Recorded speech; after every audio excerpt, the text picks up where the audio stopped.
Hello, hello, hello, everyone, and happy Friday. What a great Friday it is. It's time for the Security Token Show. As always, we're your hosts. I'm Roy Konings, joined by my co host, Kyle Sonlin. As always, what a week of news. We can't even get through everything, right, Kyle? Wow. Yeah, Harwood, we've had to actually cut down here on the show for a few weeks in a row because of how much amazing stuff is going on in the market. And so I think that's a wonderful thing. We've got conferences going left and right. Herwig, you're almost going to be out of town, and we got some cool things coming up. So what's going on the docket around here in the It's a tokenization ecosystem? special day, Kyle. It's a special day. So, what's that mean? It's time for a special announcement. 5, 4, 3, 2, 1.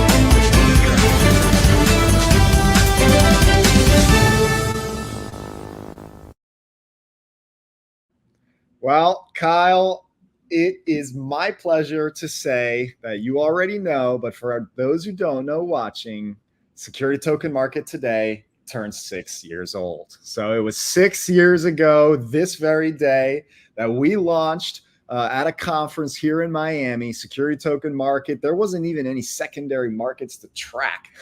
There were only primary offerings because there were no regulated marketplaces that could list these tokens yet. We were, of course, the first to start tracking those shortly after they went live. But Kyle, what a ride it's been. Proud of what we've accomplished and excited for another 6 years and many more ahead. Yeah, this is it's been quite a ride, and we started the podcast less than a year later. It's been 5+ years we've been doing the Security Token Show and bringing the news and spreading the gospel of tokenization to the world. And we certainly couldn't have predicted how exciting and amazing the ride has been ever since. And we've come up with a lot more since then, putting out great research, great events and webinars, and of course, Tokenize This. So those of you who came out in 2024 or watched it in 2023 virtually, we appreciate your support. And in fact, we're delighted to say we're bringing it back again next year in April in New York City instead of Miami. We're going to the heart of finance, knocking on Wall Street's door and letting them know tokenization is here. Not that they don't know already, as we're about to cover on the show today, but we're going to go out and do it again. So actually next week, Kyle, we are on the road, if you will. I'll actually be speaking in New York next week at the RWA Summit, or actually not speaking, but running a working group with a bunch of other industry leaders to basically figure out how can we improve adoption and improve this industry. So this is an amazing event of the who's who and a lot of incredible speakers. It's hosted by Centrifuge. And I'm very, very excited to go out there and get the latest pulse to share back with everybody. But also at the same time next week, we got Digital Assets USA happening here in Miami. So lucky to Jason, who gets to moderate an amazing panel, some great folks from Northern Trust, BlackRock, Ondo, and others. And thank you, Trade Tech, for putting that on. So amazing, amazing stuff happening next week. If you're there, let us know. Reach out to us. We'd be happy to connect in person. And of course, as I said, next Friday, get our updates from what we learned. But Kyle, we've got an amazing show coming up. And by the way, not only happy birthday to us, but happy early birthday to you, my brother. Well, thank you very much. Yep, Monday is my birthday, right around the same time that STM was brought to market. Some things are just meant to be. Some things are just meant to be. And with that, why don't we head into the real meat and bones, the meat and potatoes, sorry, if you will, the market movements.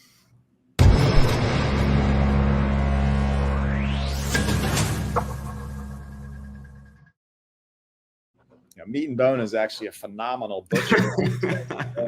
Delicious. But anyway, so we've got a heck of a lineup here, Kyle. Love to have these really deep conversations. Unfortunately, we have no guests this week, but we look forward to having somebody on again, hopefully next week. But I'm going to start it off, Kyle, with an interesting one from Cow Group. Okay, so Cow Group, you may think is about to launch something related to maybe agriculture, meat, cows, but that is not the case. They're actually leveraging the DigiShares platform to launch MyGold, which is what it sounds like, a gold-backed stable coin. But they actually blend the actual gold security itself, the physical gold, with also passive income from what they have a swim program, they call it. So 50% physical gold and 50% Siri tokens to help back this $1 value as a stable coin. Very, very interesting, Kyle. Anything to take away from this? I like tokenized gold. I think that's good. I think that a stable coin not backed by stable assets and not wholly 100% fractionally reserved is something that you'd want to really pay attention to before, holding a ton of these stable coins. Not, again, commenting either way. I'm sure they're doing really cool stuff. But again, these are things that you need to do your research on. I like to point out diligence questions I would ask so that if you have a chance to meet with these firms, or if I get a chance to meet with them in the future, these are certainly things that I would ask. So I would certainly want to put some time into understanding how that process works, how they maintain and can defend the peg, if you will. Any type of stable coin needs to be able to, if there's immense sell pressure, bring the price of the stable coin on the open market below, $1. You need to have a lot of buyers that buy that back up to $1 because they recognize, it's actually worth a physical dollar to bank account. If I can buy it for 92 cents, that's 8 cents free, right? If it doesn't actually have that dollar of redemption value, it's a bit more difficult, I think, to defend that peg. So certainly make sure that your stablecoin issuers are being responsible. Simply put, Kyle, what happens when the price of gold drops? Have that 50% reserve backing? Does that lead to a potential depeg scenario? And what kind of confidence could that? I absolutely agree. You generally look for over collateralization with respect. Yeah. And I also think I will say that the stable coin era, as we've talked about on the show, continues to evolve, right? I think the ability to just launch a stable coin and harvest the yield from that is not going to be too much of a competitive or defendable business model too much longer, right? So I think it's going to come down to either some kind of revenue sharing or, like you said, creating the liquidity providers with incentives like that that potentially provide the confidence. But I think you're going to see a very competitive market for these products where, innovations like Mountain Protocol and others are, I think, more interesting in terms of what's going on for the future of the landscape there. But I know we got some more gold products. I can keep it going, Herwig, with Swarm Markets and Ordinals bots. So Swarm, if you recognize the name, they've been in the game for a long time. Got to give credit to the Swarm team. They're still hanging in there, still doing innovations in the tokenization space. And they're working with Ordinals bot to do tokenized gold as well, Herwig. So we've got a couple of commodities guys back to back here, and they are doing NFTs on Bitcoin. So supposedly you can do NFTs on Bitcoin. This is I think it's through that Ordinals platform. I'm a little bit less familiar with some of the intricacies of how the Bitcoin blockchain navigates some of these things, because it does seem like they kind of are trying to reverse engineer it here. But in this case, Swarm Markets is actually bringing gold bars onto Bitcoin, which I think is just kind of funny because everybody says Bitcoin is digital gold. So now they actually have physical digital gold on the digital gold blockchain. But this service links physical gold with, I guess they give you serial numbers that are then logged on chain on a Bitcoin block, presumably, that the miner then directly records. And at that point, then they can trade as non-fungible tokens. And presumably these things are redeemable for the underlying gold. Some of these mechanics are less clear to me. Herwig, interested to hear your thoughts here. I'm not a huge fan of using Bitcoin for anything other than moving Bitcoin. So this doesn't necessarily get me as jazzed. But again, because Swarm is handling the underlying, I'm sure it's safe and secure. But I'm just not sure that this is the exact technical solution that the market needs. Yeah, we can get into a whole nother diatribe around layer twos and especially what that could mean for Bitcoin in terms of, that value proposition. Because I think you're right. Everybody, centers it around, a digital gold alternative, if you will. But it's funny you point out the NFT approach too, because we've talked about securities and physical assets as NFTs. And when you bring in commodities, maybe there's more of an argument, right? We have serial numbers on gold bars, et cetera. So maybe this is where something like that becomes also pretty useful, let's say. And, if you didn't like it the first two times, maybe third time's a charm, because there's another one to talk about, Kyle. Stable Metal, which they say in early 2025 will be launching gold, copper, and iron and other, precious metals as NFTs to basically act as essentially a derivative exposure to these commodities markets for metals. So interesting, not quite, a stable coin, not quite necessarily. I think just sort of the security type investment. This is really trying to create, I guess, NFTs of different commodities, Kyle. I like this one. Yeah.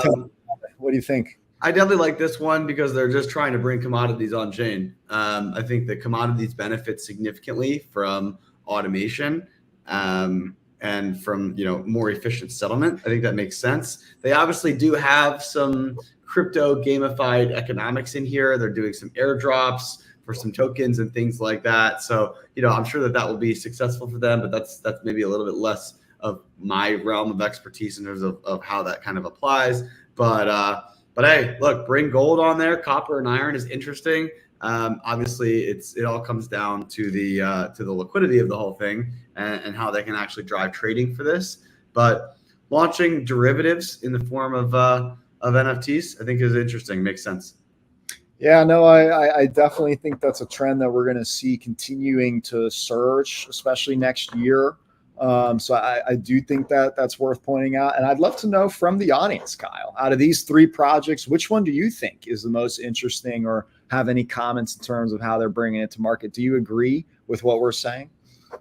Yeah, I think that it all comes down to actually bringing the products to market. So I love all 3. Like, again, I'm a little, critical, I think, just for the sake of it to be fun and entertaining. I know all of these companies are working hard to build safe and secure solutions for real asset tokenization. I think that that's incredibly admirable. We know firsthand how hard it is from a compliance perspective, from a legal perspective, from a fundraising perspective to bring products like these to market. So I commend all of these different companies. Cal Group, obviously DigiShares are friends of ours of the show. We've got Swarm and Ordinals Bot, as well as Stable Metal, in bringing these types of commodities to market. Herwig, I think it's a good space because of the fact that it does have that arbitrage potential. If there's less liquidity, you can potentially bid on that liquidity discount and then go to the traditional markets to trade something. So I think that makes a lot of sense. But I'm going to keep us moving here, Herwig, into Win Investments and the Argentina Football Association, so soccer for them.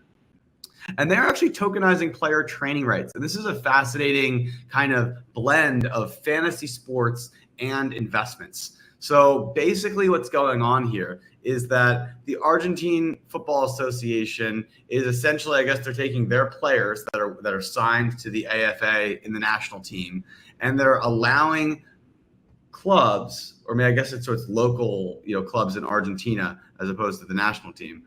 They're allowing those clubs to tokenize and sell a portion of the transfer fees that their players will potentially earn in the future. So, if I have you signed to a contract and you get bought to go to FC Barcelona, I would get a $60 million transfer fee for the young phenom Herwig Konings.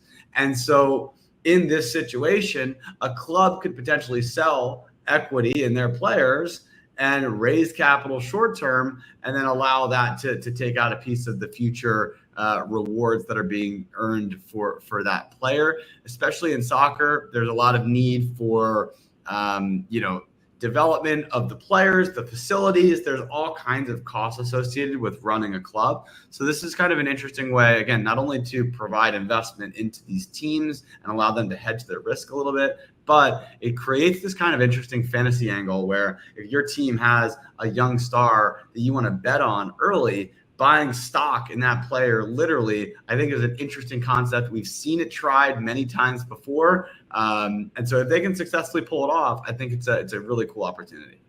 Yeah, I totally agree with you. For one, they've gotten the association in Argentina, the football, the AFA, right, to come on board with this, which I think in its own, testament to where the industry is headed. They recognize that this is a potential advantage for the entire league, right? To say, hey, if we can bring in more capital, align more, fans and players in the game, they might be taken more seriously and become a more interesting league to follow altogether. Just the same way that, in the Middle East, they're trying to attract a lot of talent, et cetera. So to that degree, I think that's already cool. But, for the last 7-8 years, we've been doing this, tracking this space, Kyle. we know that a lot of different approaches in the ICO days, a lot of fan tokens and a lot of sort of things like that came out. We just saw earlier this year Watford FC being tokenized, right? So now you can get exposure to the club itself. Now, of course, we talked about in the past some other tokenization of player contracts and things like that. This is a no-brainer. This is where sports is headed in the US. The NFL just allowed private equity firms to start buying into ownership of teams. The Dolphins here in Miami is going to be the first to do it.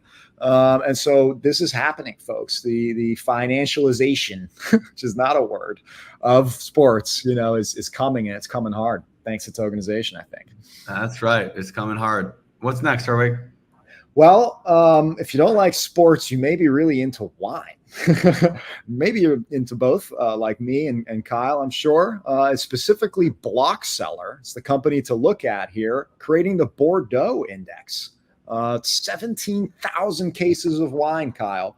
We've talked about in the past how sometimes commodities and getting exposure to these individual, specifically like spirits, like whiskey barrels and other things is an interesting approach. But an index is definitely more of a novel concept that people have introduced that I think we both agree is a fantastic application. So there will be NFTs essentially, again, I think from a serial perspective and things like that for these cases of wine. But of course, now with an index product, hopefully, presumably someone's going to have some kind of way that you can get exposure to that, as opposed to having to go and claim a few barrels of those directly on your own. So I think this is going to be a really unique and novel offering. I'm definitely going to keep my eye on Blockseller. Because they're planning to bring all the transparency. They're living the Web3 to the fullest for tokenizing this wine collection. And obviously spirits and beyond is a massive industry. So any takeaways or questions on this one for me, Kyle? Yeah, I think there's definitely a market for like a passive style of index fund or investment fund into these types of products. We know that there are multiple whiskey products that are tokenized. I don't think this is the first company that's doing fractionalized or tokenized wine. So I think that there's a cool opportunity here to buy an NFT and own a barrel and do a lot of these things. But also, if you're somebody that wants to maybe just participate in the non-correlated returns of these types of industries, I also think there's potentially an opening for some sort of kind of aggregator of these types of products. So I feel like we've talked about this in a few different episodes with respect to a few different types of products. So if you're listening, there is a market here for this type of solution. And I know that a lot of these sell side guys, I'm sure, would love to be a part of these types of products that can generate liquidity into their buy side demand. So I think when I read like 17,000 cases that are all in NFTs, it sounds awesome. But I also think hopefully we can continue to really bring top of funnel buy side demand into that. I agree with you completely. And next, Harwig, what do you know about Palau? Small island nation. That's the extent that I also know about Palau. But the cool thing about that island nation is that it is actually exploring tokenizing bonds. So they're working with the German lender WI Bank, and they are issuing blockchain bonds valued around 100. They're valuing the industry at quite large, but they are going to be launching some blockchain-based bonds. And the goal here is to provide transparency in the market. And they are going to be working with Japan's METI and another firm called Soromitsu. And they're actually going to be using a Hyperledger Layer 2 style of network in order to offer these types of bonds. And they're actually going to do it via mobile app.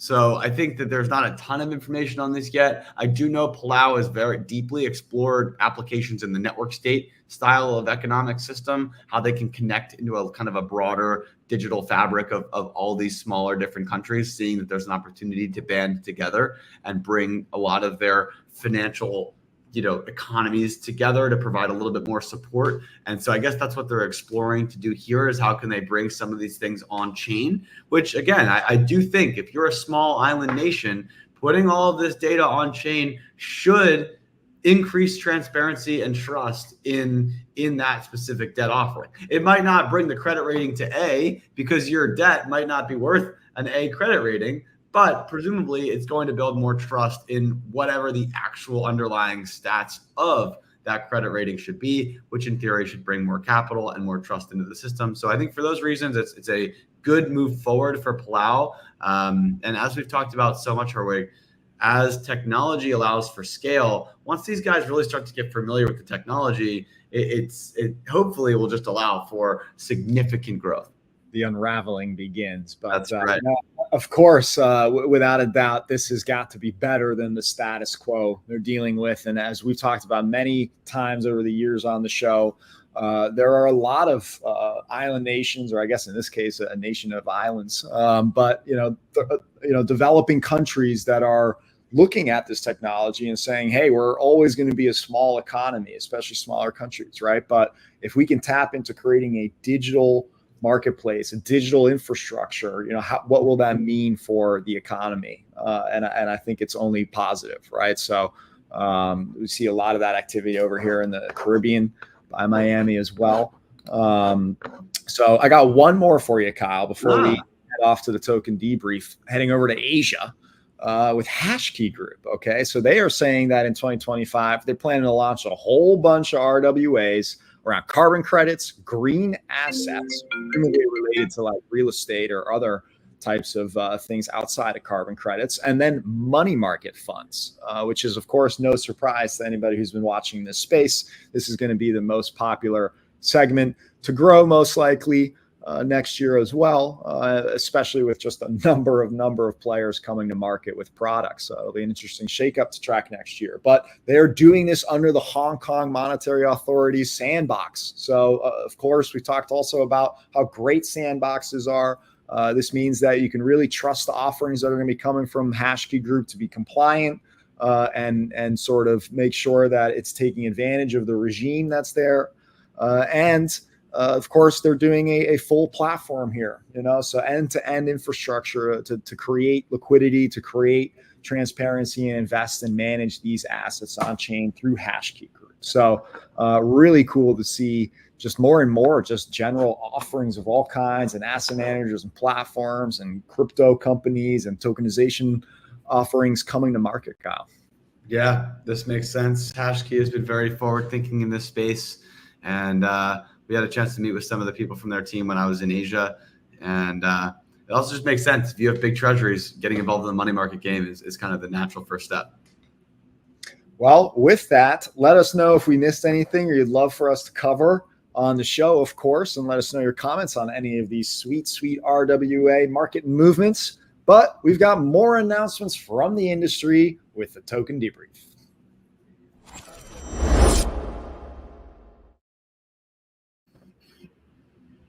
Man, Kyle, that was a heck of a market movement there, but we are not done, are we? Keep it going, baby. Keep it going. What do we got next? We got so many announcements, as we said on the beginning of the show. We have to cut quite a few, so we're just going to try to roll through these and pick apart the ones that are worth talking about here. But I'm going to start out with this segment here, Kyle, on M&A and investments. Okay, so Blockstream, a massive announcement that they're expanding upon their $210 million convertible note financing round. That was led by Folger Ventures. Okay. Love to see 9-figure deals happening in this space. Absolutely massive. But on the other end, we also saw something pretty institutional, if you will. Euroclear invested in MarketNode as in their Series A specifically, which also was led by HSBC. So, this makes a lot of sense. It's a Singaporean DLT fund platform. So HSBC getting involved makes sense. Euroclear is great to see that they're also thinking about that interoperability, right? But also we saw Cryptown, KRIP Town raises 4.2 million euros. Okay. And another Series A led by institutions like BNP Paribas. Again, another distributed ledger technology pilot regime, not quite approaching it from a public blockchain level here, folks, just looking at the technology itself.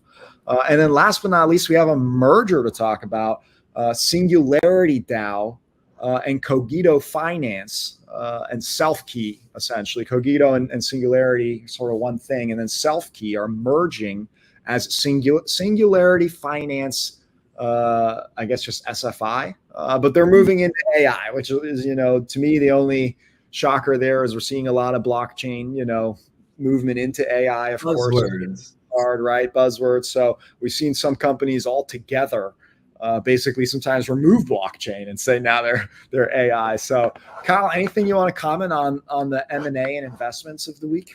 I'm a huge fan of Blockstream. I think that they've done such a great job with their first mining node, their second mining node. I think that they've been super active in the Bitcoin ecosystem and have done so much for the industry. I respect Samson Mow a lot. I've had a good relationship with him over the course of a few years now. And I deeply respect the contributions that Dr. Adam Beck has made into the ecosystem. So well-deserved. I think they're going to be doing some innovation here. I think they're also going to buy a ton of Bitcoin and do a ton of infrastructure for mining. So just want to shout them out as usual. Huge fan of Blockstream. And then and some of these other ones, it's nice to see some fundraisings coming in. It's been a dark winter over the last couple of years, so let's hope that this particular segment continues to get bigger and bigger with more and more announcements about fundraisers as we roll into the end here of 2024 and into what some are hoping for is going to be a bull market in 25. It's great to see a lot of the crypto blockchain consumer type tokenization companies raising money like Blockstream. And then also, got to point out, of course, that institutions, they are starting and have done and are completing their buy and build analysis, right? Buy versus build to say, hey, are we going to invest? Or are we going to acquire? Or, how do we get exposure to this space? And that's picking up. I think we're going to continue to see that as well. So hopefully we see both fundraising types, if you will, continue to see a lot of success. We also saw some cool announcements that we're talking about this week, Kyle, starting off with Securitize and USDC's on-ramp and off-ramp to BUIDL thanks to Zero Hash, right? So we actually revealed this at Tokenize This in 2024. I was talking to Carlos Domingo in our little fireside chat, and he actually brought up and announced the Zero Hash capability, and now it's finally live. So again, if you don't understand that, essentially means you can buy into and get out of BUIDL with USDC instantaneously, essentially near instantaneously, right? Completely on chain. It's what I call 100% liquidity to the degree that USDC can essentially support it. But we already know the size of BUIDL. So until BUIDL gets somehow bigger, we might have that concern. But to this day, we can kind of assume the sort of 100% liquidity capability thanks to Zero Hash. BUIDL is a leading product in the market taking advantage of this, but Zero Hash is powering this technology for many other RWAs to take advantage of similar capability. So I love to see this, Kyle.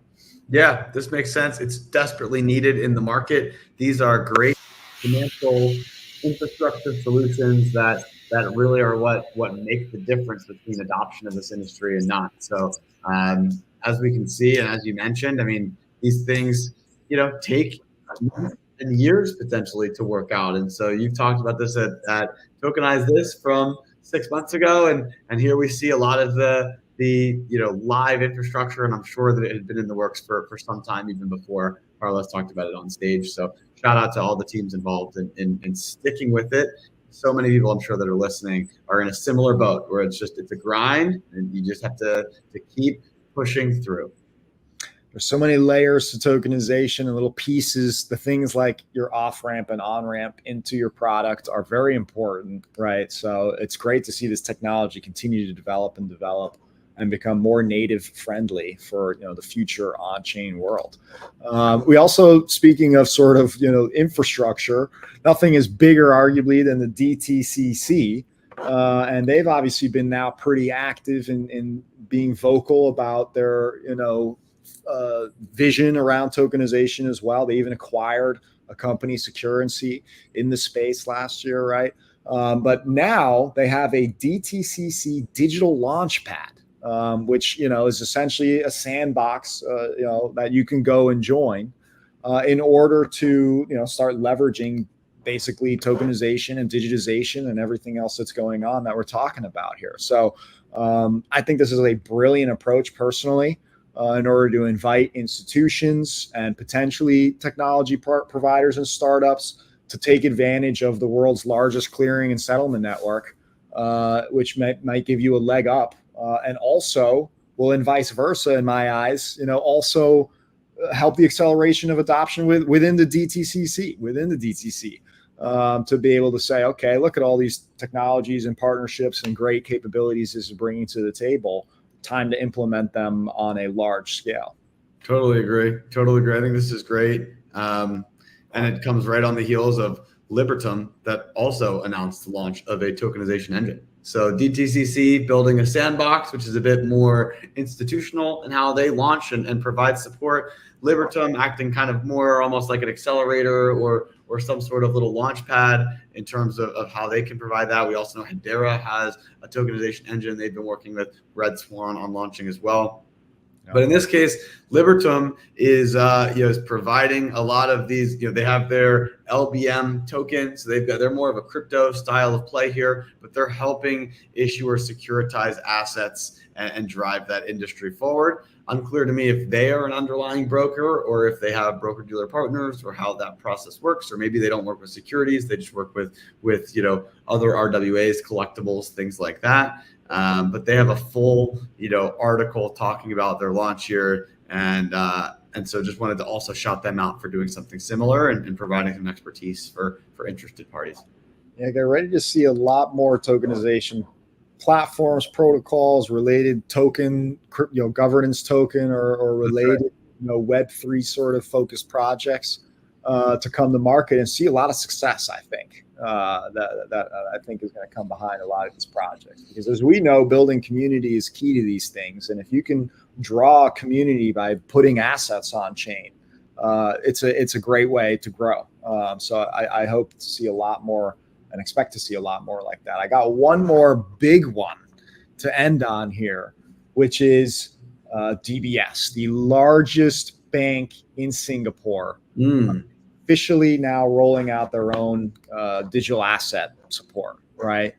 So we've seen Goldman Sachs, Citibank, JP Morgan, HSBC, several others roll out, commercial tokenization services, right? To say, hey, if you're an asset manager, if you're in finance, you're one of our clients, most likely, you need to come take a look at what we're building, because we're now going to build an on-chain banking environment, capital markets environment. This is exactly what we're saying. The operating system for the future of finance will be on chain, and every major bank in the world recognizes this and is rolling out their own services in order to be able to compete, stake their claim in the market. And the cool thing is that we already know is that a beautiful thing that happens with blockchain is interoperability. So no matter what, everyone talks about these walled gardens, Kyle, et cetera, they will eventually start to take advantage of each other. They will eventually be left behind if they do not. So this is all just how the market's going to roll out. And I think it's great to see DBS continuing to support and see the vision that we've been talking about for years. Totally agree. So if you're working in the industry, reach out to these types of platforms to see if you can join into their different incubator platforms and drive some adoption. If you want to catch all the latest news that's happening in the space, since we can't always cover it on the show and keep it digestible for you, is to go ahead and subscribe to What's Drippin' on STM. We have several emails that come out Mondays and Wednesdays as well to give you the latest insight into what's happening in the market constantly, as much as we can, to keep you updated. So Monday, Wednesday, Friday, if you will, at least for now, we'll always make sure you're plugged in that way. So, but Kyle, we're not done with the show. We've just talked about a lot of cool things in the week. So what does that mean? It's time for the companies of the week. Sure is.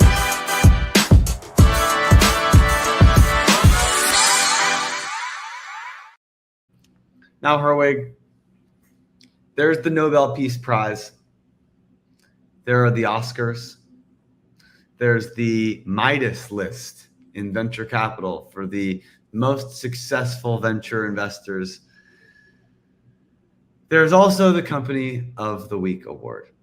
And this is the most prestigious award of the week in tokenization. And you can't find me a second best solution, not because there are no other weekly awards in the tokenization space, but because this is the longest running and most prestigious, because of the fact that it does nominate you to win or to be a potential nominee for the winner of the Company of the Year award, the illustrious Company of the Year award that we give every year to one company that is just making the biggest moves in the space. And to get nominated, you got to get a Company of the Week award where we pick two companies. I get one, you get one, that really made an interesting or novel development in the industry, or had a huge partnership, or had a huge fundraiser. There's got to be something different that sets you apart from the crowd in order to get a Company of the Week nomination. And I cannot wait, Herwig. Honestly, I've been waiting with bated breath over the entire show today just to hear who your winner is. Would you please give us a little rundown? Well, it is even more coveted than you make it out to be, in my opinion. So this is a really big deal. In fact, there aren't too many chances left in the year to win Company of the Week. So if you do not, you will definitely not win Company of the Year. Time's running out. So you asked, you shall receive. My Company of the Week, it's going to DBS. It's got to go to DBS. They have over 200 billion that they manage, right? They're the biggest bank in Singapore. And Singapore, the regulators see the technology and support it. Now the largest bank is getting full on into it. This just makes me so bullish on Singapore in general, but also DBS in a pole position to really help grow the market, especially over in Asia, with great products, great RWAs and investment opportunities. So really excited to see that they are now, rolling out. There's just, maybe a couple more similar big banks that we might hear by the end of the year, but this is clearly the year where institutions were no longer quiet or doing a buzzword press release. They're saying, nope, we are now doing commercial activity. We are leveraging all of our services that we normally do, or starting with some of them and saying we're putting them on chain because that's the future. So good on you, DBS. You're my Company of the Week. Yeah, this is a great win because not only do they have the right thesis, but they also have the resources and relationships to actually make it happen, right? And so in banking, there are, the classic phrase, hell was paved by a road of good intentions. I do think has applied to some degree in our industry of a lot of really well-meaning actors that just either weren't capitalized enough or didn't have the deep background and expertise in this market in order to make it happen. DBS checks all of those boxes and then some. So I think not only are they aligned with the vision, but they are in a good position to make it happen. Kyle, we can't end the show without hearing your pick. So please tell us who you got. This is episode 257.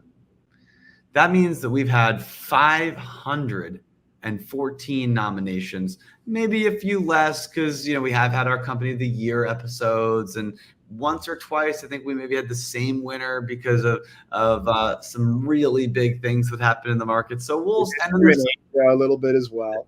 I was in Asia. There were some duplicates, right? There are multi-time winners. So let's say there's 400 winners so far, and I'm proud to say that it's now going to be 401 because my Company of the Week this year is Win Investments. This is the sponsor behind the Argentine Football Association player training rights tokenization efforts, which I think is really cool. I'm a huge sports fan. If anybody knows me, you know that I love specifically not only soccer, I play soccer weekly, but I also love the NFL football because of the contracts. I love how the players are valued relative to the deals that they're on. I love the financials behind how these markets work, and soccer and their transfer fees is one of the most interesting concepts in how they trade players like they do stocks in the stock market. And so it's only fitting that fractionalization of those contracts, when you've got a player like Neymar or Mbappe that could be worth 200 million,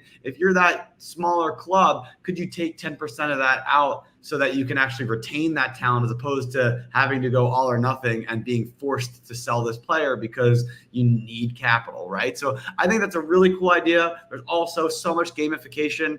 I like fantasy sports, but I'm not a big gambler. And so, like, for me, the idea of being able to invest in players is kind of a fascinating kind of investment style of concept that really intrigues me. So I think that not only is it, I think, a really interesting use case of tokenization, but I do think that there is a public market appeal potentially here in order to drive some of that adoption in a way that like maybe fractionalized real estate just isn't quite as sexy in that regard. So this is kind of a really interesting asset class.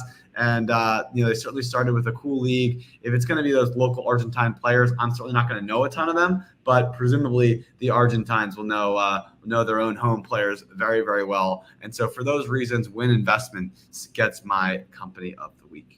Yeah, I think that's an absolutely awesome choice. Not shocking, especially with what you said. You're a fan of sports, as well as, the concept of allowing you to get exposure to it, since it's, next to impossible, really. You can maybe invest in like Adidas or Nike, I guess, make that like there's no real way to get exposure to this industry. So this is really cool. To your point, I hope they have a lot of success in Argentina.